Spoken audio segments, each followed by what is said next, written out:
Lord of Mysteries 2, Circle of Inevitability. Chapter 116, City of Fashion. In the morning, while shopping at Le Marché du Quartier du Gentleman, Lumion noticed that Trier's citizens dressed rather casually, or perhaps boldly. This was evident in the women wearing short sleeves that bared their forearms or garments with cut-out shoulders that displayed their collarbones. On the other hand, there was no shortage of peculiar attire. In the Dirige region, a warlock like Asta, donning a black robe and hood, resembled an ancient legend. It was impossible for him to walk the streets openly without being stopped by the police. In Trier, however, passers-by paid him no mind. Such appearances were all too common. People dressed in a variety of antiquated garments.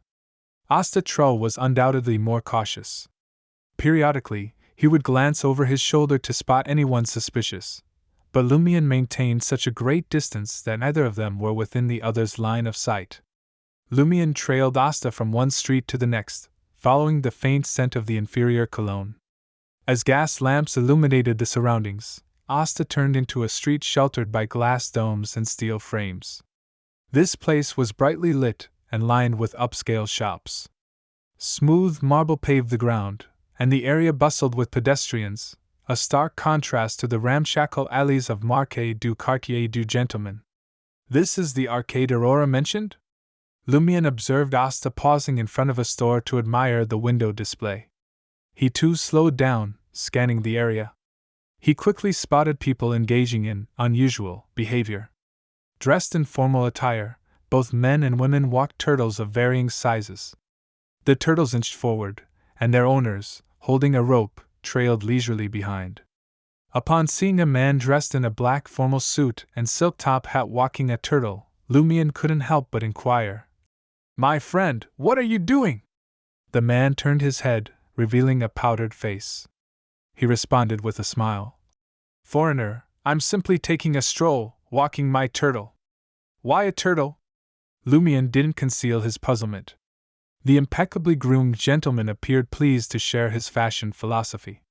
He grinned and explained, "Most Trierians enjoy walking around leisurely, but they fail to grasp the essence of leisure and elegance. They always walk briskly and seem rushed. A true stroll is slower than a turtle. Thus, we walk turtles and let them lead to emphasize our leisurely pace. It's a gauge to measure walking speed and a device to quantify elegance." Lumion had to concede that Trierians consistently expanded his perspective as a country bumpkin from Cordoue. Aurora couldn't have even written a story about walking a turtle. "A true Trierian!" Lumion applauded, his tone dripping with sarcasm. Regrettably, the gentleman failed to grasp his underlying message. He smiled modestly and continued to follow the turtle at a leisurely pace. Before long, Asta reached the other end of the arcade. Lumion waited for a moment before cautiously following. After exiting the arcade, Asta positioned himself by the nearby public carriage stop. Within minutes, a massive carriage, drawn by 2 horses, arrived. The carriage was divided into 2 levels. The yellow-painted exterior bore words like Line 7, written in incision. The driver donned a short green coat and a wide-brimmed hat to fend off the rain.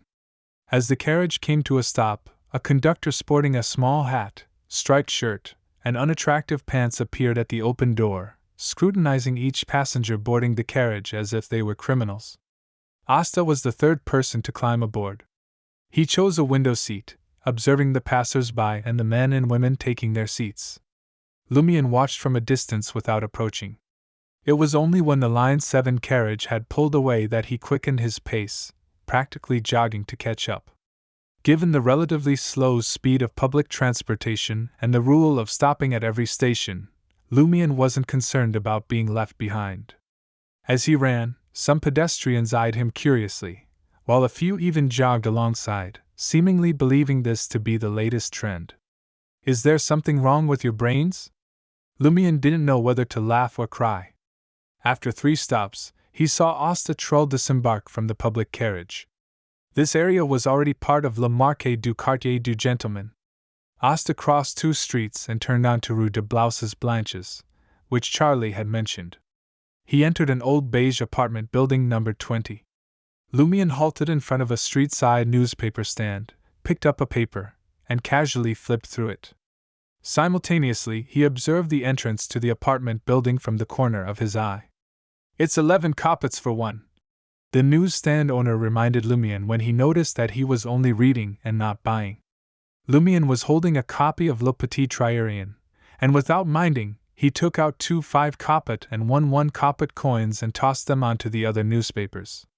The newsstand owner fell silent. Lumion continued reading the newspaper. City Hall discussing new price plans with the water supply company. Valerie slams consumerism as a fetish. Greatest project in human history seeks collaboration. The final caught Lumion's attention as he reminded him of something. It reeked of a prankster or a swindler's ploy. As Lumion kept an eye on the apartment, he read the corresponding content with growing interest. The future of humanity lies in the stars. The history of mankind was forged by the brave to explore. In this era of rapid technological progress, we lack civilization pioneers, visionaries with exceptional insight and foresight, and adventurers with courage. Last time, we were trapped in the Berserk Sea. This time, we're trapped within the atmosphere. However, human civilization and technology will undoubtedly overcome all obstacles and dangers to forge a true future. We seek to collaborate with all dreamers to construct a space bridge that will enable us to walk from the surface to the Crimson Moon. Point of contact, Biel Patil. Contact method, 9th Rue Saint Martin, 5th floor, Quartier 2. The more Lumion read, the more amused he became. He found himself in deep contemplation. As Quarter's prankster king and one influenced by Aurora's eccentric ideas, he had never conceived such an outrageous, ludicrous, and absurd notion. Yet, these individuals had brazenly advertised it, as though certain they could fool a crowd. Am I still underestimating the average human IQ? Lumion stroked his chin with his gloved left hand. At that moment, he saw a group of people approaching the old apartment at 20 Rue de Blouses Blanches. The leader was a distinguished-looking gentleman in a silk top hat and black suit. He had a chiseled profile, a mahogany-colored pipe in his mouth, and a diamond ring on his left hand that sparkled under the light. The burly men surrounding the gentleman appeared menacing. They wore either canvas shirts or dark jackets, giving off a gang-like vibe. After they vanished into the apartment's entrance, Lumion walked over with the newspaper. At the base of the stairs, he detected several colognes simultaneously. One was faint and familiar, the inferior cologne he had applied to Asta. The other was more aromatic, sweet, and slightly cloying. Musk cologne? From the man with the pipe? Lumion followed the scent all the way up to the apartment's 5th floor. There he saw Asta Troll. The impostor dressed as a warlock found himself encircled by the same group of individuals. The gentleman with the diamond ring tapped his forehead with his mahogany-colored pipe, smiling politely. Don't think you can shake us off just because you've moved. Until you repay all the debt, I'll follow you endlessly, like a shadow. Asta stammered fearfully. I'll have money soon. I can return a portion to you tomorrow.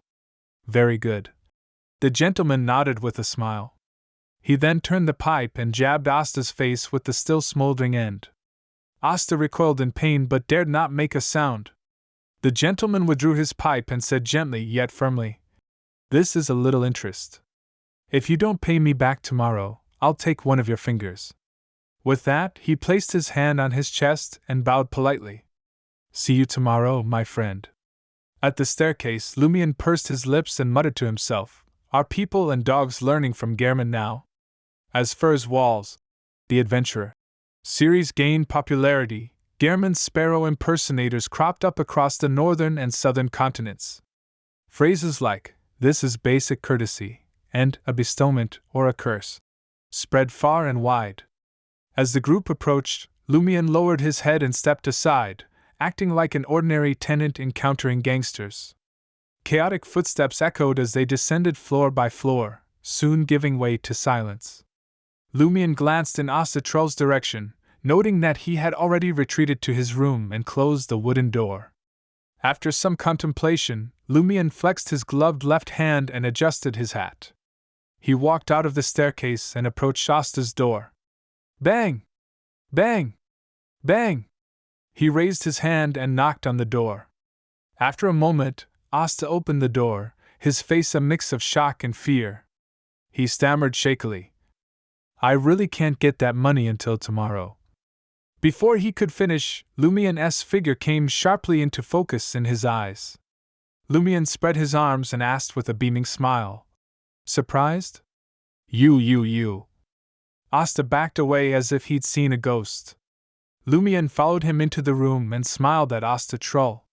"I truly wish to forget the pain of the past, but I'm also a cautious person.